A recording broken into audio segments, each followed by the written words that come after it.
ముందుగా ATV news కు స్వాగతం. సత్తిపల్లి పట్టణం జేవీఆర్ పార్క్ ఎదురుగా ఉన్న డబుల్ బెడ్రూమ్ ఇళ్లను మరియు వెన్సూరు రోడ్డులో డబుల్ బెడ్రూముల ఇళ్లను మున్సిపల్ అధికారులతో కలిసి పరిశీలించి అక్కడ నివాసం ఉంటున్న ప్రజల సమస్యలను అడిగి తెలుసుకున్న రాష్ట్ర కాంగ్రెస్ నాయకులు డాక్టర్ మఠ దయానంద్ విజయ్ కుమార్. అనంతరం వారు మాట్లాడుతూ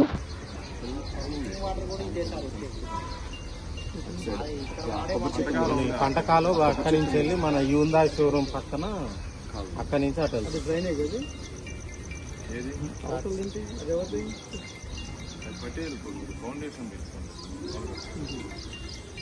మధ్యలో ఏంటిది మొత్తం డ్రైనేజ్ పెట్టేసి పైన వేసిండారు. ఇదే కదా అక్కడ దాకా ఇదే సార్ ఇది పొటాన్ చేసింది. అవతల మంద కాదైతే కాదు లేదు సార్ ఇదివరకే పట్టవనండి.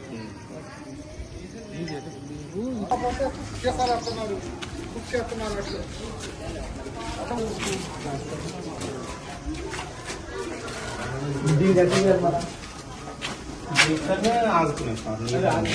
పెట్టిరు అన్నట్టు ఈడ పెట్టిరు. ఇక్కడ రోలే వాళ్ళు ఇక్కడ పెట్టిరు, అటు సైడ్ పెట్టిరు. మనకి డ్రైన్ కడితేనే మనకు పరిష్కారం సార్. డ్రైన్ చేయండి.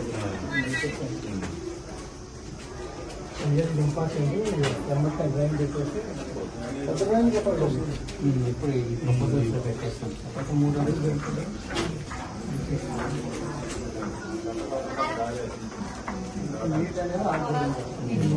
దోమలు బాగా విపరీతంగా ఉన్నాయి సంవత్సరం పిల్లలతో ఇబ్బంది పడిపోతుంది.